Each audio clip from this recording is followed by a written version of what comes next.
En los años 80, los países centrales impusieron sus duras recetas neoliberales en América Latina. Pero hacia finales de siglo, esas medidas comenzaron a mostrar sus fisuras. Las economías de los países emergentes se desmoronaron y quebraron. Las industrias nacionales generaron desocupación y marginalidad. En ese contexto de crisis volvió a sonar con fuerza el nombre de un economista olvidado hacía tiempo: John Maynard Keynes, para muchos el economista más importante del siglo XX.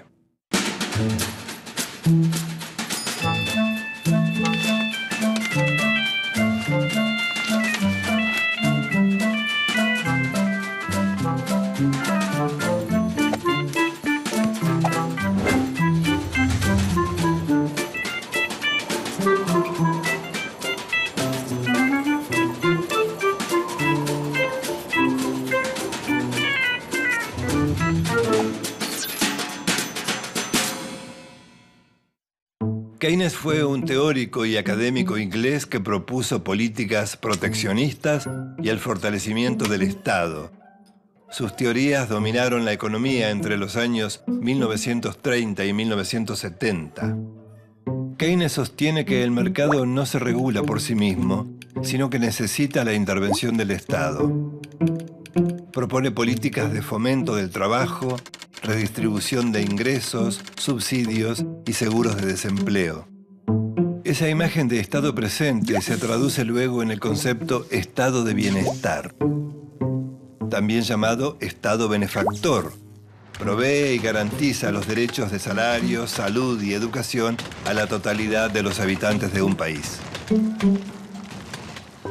Sus postulados, que tuvieron éxito en las primeras crisis del capitalismo, se mostraron también vigentes y reaparecieron con fuerza tras la crisis del neoliberalismo. John Maynard Keynes nació en la ciudad de Cambridge, Inglaterra, en una familia acomodada de alto nivel cultural. Pasó por las mejores escuelas británicas, donde estudió matemática, estadística y economía. Transcurrió gran parte de su vida entre las aulas universitarias y puestos públicos. Fue un brillante teórico con un gran sentido práctico y le tocó atravesar las grandes crisis del capitalismo de la primera mitad del siglo XX. Keynes propuso soluciones concretas a los conflictos económicos de un capitalismo de posguerra que estaba sumido en la depresión económica y la desocupación generalizada. Las teorías económicas de Keynes surgieron de la experiencia práctica de tres momentos claves del siglo XX. Tanto la Primera como la Segunda Guerra Mundial generaron enormes deudas a los países vencidos. Entre estos dos acontecimientos se produjo la caída de la Bolsa de Nueva York, que dio comienzo a la Gran Depresión de los años 30. En esos momentos, Keynes propuso soluciones que se oponían radicalmente a la tradición liberal, dominante durante 150 años. El liberal Adam Smith, considerado el fundador de la economía moderna, afirmaba que si se dejaba actuar libremente a comerciantes, industriales y bancos, el mercado tendía a equilibrarse. Según el liberalismo, la producción de bienes y servicios y el mercado laboral se regulan por el libre juego de la oferta y la demanda, sin necesidad de ninguna intervención. Habría una suerte de mano invisible del mercado encargada de regular toda la economía, sin intervención alguna de ningún otro factor. Después de la Primera Guerra Mundial, Inglaterra, la economía más grande del mundo, entró en crisis. Esa recesión produjo una aguda caída de los salarios y de los precios. La solución liberal ante el gran desempleo fue reducir los salarios. El gobierno británico además aumentó los impuestos y redujo las obras públicas. También eliminó el seguro de desempleo. La crisis no se detuvo. La moneda inglesa sufrió una devaluación del 26%. El desempleo en Gran Bretaña llegó al 22% y en Alemania y Estados Unidos fue mayor. Ante esta situación, Keynes propuso que el Estado tomara el control de la economía, pero sus propuestas no fueron aceptadas por la ortodoxia liberal. A comienzos de los años 30, en el llamado Viernes Negro, la bolsa de Wall Street se desplomó. La consecuencia directa fueron 13 millones de desocupados. En este contexto asumió la presidencia de Estados Unidos Franklin Roosevelt. El nuevo presidente puso en práctica una serie de medidas propuestas por Keynes. Básicamente, el Estado debía intervenir para garantizar depósitos bancarios y crear un programa de desempleo.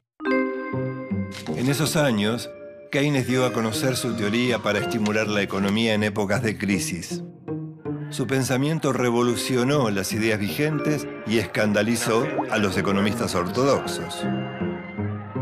Afirmaba que el libre juego entre oferta y demanda no produce por sí solo el pleno empleo. El Estado debía intervenir en las políticas económicas. La palanca para mover la economía es el presupuesto del Estado, o sea, lo que se llama política fiscal. Keynes plantea que si hay desempleo, los gobiernos están obligados a fomentar la creación de puestos de trabajo. Este argumento se opone a la idea liberal que sostiene que el mercado tiende a regularse por sí mismo. Para Keynes, el nivel de empleo está determinado por la producción. Y la producción está estimulada por la capacidad de compra de bienes y servicios. ¿En qué se diferencia de los liberales? Para Keynes no hay una fuerza automática que garantice el juego entre producción, consumo y empleo. Por eso, la creación de empleo implica fomentar el consumo. En Estados Unidos, el programa de Roosevelt duplicó la producción industrial y en pocos años la economía creció un 50%. Le siguieron tiempos muy buenos a la economía, pero a mediados de la década del 70, el aumento del precio del petróleo puso fin al ciclo de crecimiento y de baja inflación. Tras 25 años de relativa estabilidad económica y ante esta nueva crisis, las políticas de Keynes se mostraron ineficientes. Una nueva teoría comenzó a dominar el mapa de la política económica, el monetarismo. Su máximo gurú, Milton Friedman, retomó los preceptos de Adam Smith. Los monetaristas, o neoliberales, sostienen que un mercado limpio significa que todos los precios se nivelan por la oferta y la demanda. Como la inflación era alta, se propuso reducir la oferta de dinero. Es decir, sacar dinero del mercado. ¿Y cómo se quita dinero del mercado? Pagando sueldos más bajos. En 1979, Margaret Thatcher y el Partido Conservador impulsaron las políticas neoliberales en Inglaterra.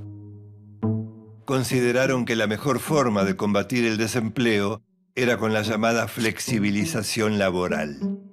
Es decir, leyes más blandas que permitieran bajar las indemnizaciones por despido y recortar los subsidios al desempleo.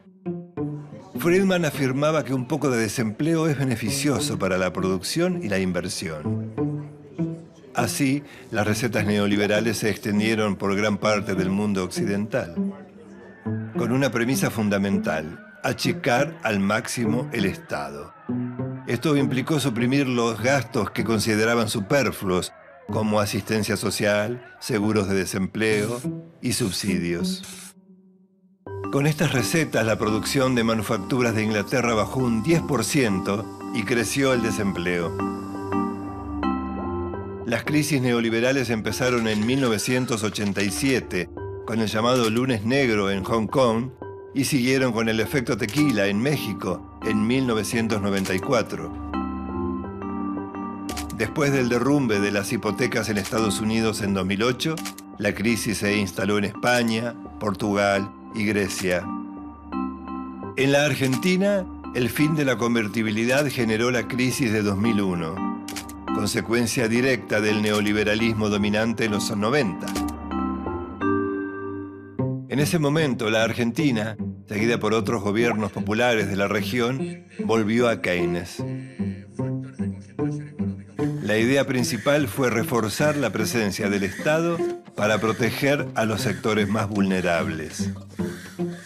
Entre otras medidas, la asignación universal por hijo, la actualización automática de las jubilaciones, la incorporación de trabajadores informales al sistema previsional y las negociaciones salariales lograron una rápida recuperación económica y una reconstrucción del tejido social deteriorado por la economía liberal. Esas políticas permitieron sostener y garantizar la demanda y salir de la depresión. A más de medio siglo de su muerte, en 1946, Keynes sigue siendo reconocido como el teórico del estado de bienestar. Cada vez que el capitalismo muestra sus fisuras, el nombre de Keynes reaparece como la alternativa aliviadora. Gracias a su prédica, el capitalismo pudo mostrar su lado humano y la ciencia económica resolver los problemas del hombre de la calle.